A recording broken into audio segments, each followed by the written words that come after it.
بسم اللہ الرحمن الرحیم۔ السلام علیکم دوستوں، میرا نام ہے معظم علی اور آپ دیکھ رہے ہیں میرا چینل علی وائس۔ آج کی کہانی ایک پرسرار واقعے کے اوپر ہے۔ امید کرتا ہوں آپ کو یہ کہانی پسند آئے گی۔ فاطمہ اور ثنا دونوں سہیلیاں ایک ہی اسکول میں پڑھتی تھیں۔ دونوں ہی بہت اچھی عادات کی مالک تھیں۔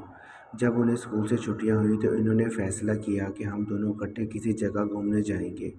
فاطمہ نے ثنا سے کہا کہ تم میرے گھر آ جاؤ، پھر ہم فیصلہ کریں گے کہ ہمیں کہاں جانا ہے۔ ثنا دوپہر کے وقت فاطمہ کے گھر کی طرف چل رہی تھی۔ اس کے پاؤں کے نیچے ایک لفافہ آ گیا۔ اس نے وہ لفافہ اٹھایا اور فاطمہ کے گھر کی طرف چلتی رہی۔ جب وہ فاطمہ کے گھر پہنچی تو اس نے وہ لفافہ فاطمہ کو دکھایا۔ انہوں نے اس وقت وہ لفافہ کھولا تو اندر ایک پرچی نکلی۔ پرچی کیا تھی؟ ایک گھر کا نقشہ بنا ہوا تھا۔ انہوں نے فیصلہ کیا ہم اس گھر میں ضرور جائیں گے۔ انہوں نے اپنے اسکول بیگ میں سے کتابیں نکال کر اس میں دوسرا سامان ڈال دیا اور اس نقشے کے مطابق گھر کی طرف چل پڑے۔ چلتے چلتے وہ جنگل کی طرف پہنچ گئے۔ کسی نے ان سے پوچھا کہ بچیو، آپ کہاں جا رہی ہو؟ انہوں نے نقشہ دکھایا تو وہ بولے، اس جگہ مت جاؤ، یہاں جانا آپ لوگوں کے لیے ٹھیک نہیں ہے۔ ایسا بھی ہو سکتا ہے کہ آپ لوگ وہاں جائیں اور واپس نہ آ سکیں۔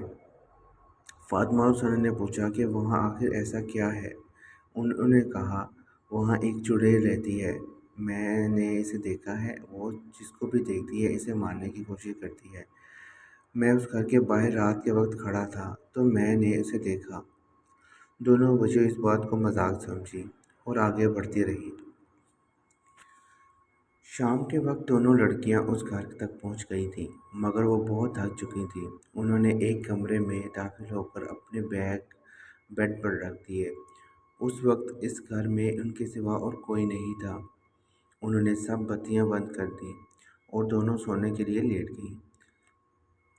جب آدھی رات کا وقت ہوا تو ثنا کی آنکھ کھلی تو اسے عجیب و غریب آوازیں آ رہی تھیں۔ ثنا نے فاطمہ کو جگایا اور کہا، مجھے بہت عجیب و غریب آوازیں سنائی دے رہی ہیں۔ فاطمہ نے اسے کہا، خاموشی سے سو جاؤ، ہو سکتا ہے یہ تمہارا وہم ہو۔ اگلی صبح وہ دونوں جنگل میں گھومنے کو نکل گئیں۔ انہیں بہت مزہ آ رہا تھا۔ کھیلتے کھیلتے اچانک ثنا گر گئی اور اس کے پاؤں سے خون نکلنے لگا۔ فاطمہ اسے سہارا دے کر گھر تک لے آئی اور کمرے میں بٹھا کر کہا، میں دوسرے کمرے سے پٹی لے کر آتی ہوں۔ فاطمہ دوسرے کمرے میں گئی تھی تو ثنا کو پھر عجیب و غریب آوازیں آنے لگیں۔ اس نے اپنے آپ سے کہا کہ شاید یہ میرا وہم ہی ہو۔ اس دوران فاطمہ پھر آ گئی۔ فاطمہ نے اسے پاؤں پر پٹی لگائی تو رات تک اس کا پاؤں ٹھیک ہو گیا۔ دونوں لڑکیاں سونے کے لیے لیٹ گئیں، مگر وہ آدھی رات تک جاگتی رہیں۔ تھوڑی دیر بعد ہی انہیں آوازیں آنے لگیں، پھر وہ دونوں ڈر گئیں۔ انہوں نے بلب جلایا تو ایک دم سے پھٹ گیا۔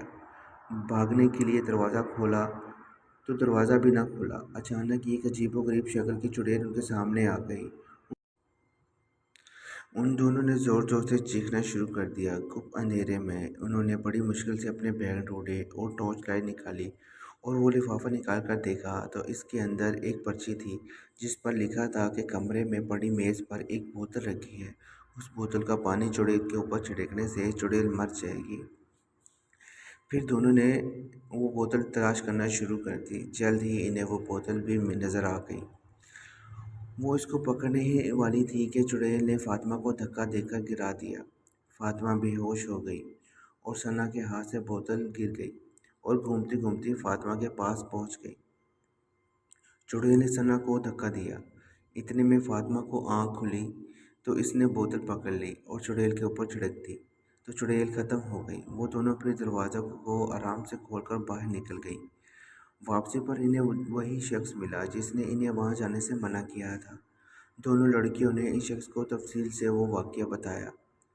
پھر اب چڑیل ختم ہو گئی ہے۔ پھر وہ دونوں واپس گھر آ گئیں۔ اس کہانی سے ہمیں یہ سبق ملتا ہے کہ ہمیں بڑوں کی بات ماننا چاہیے اور ایسی جگہوں پہ نہیں جانا چاہیے جہاں وہ جانے سے منع کرتے ہیں۔ یقین کرتا ہوں آپ کو یہ اردو وائس کی اسٹوری پسند آئی ہوگی۔ مزید ایسی اسٹوریز کے لیے میرا چینل سبسکرائب کریں۔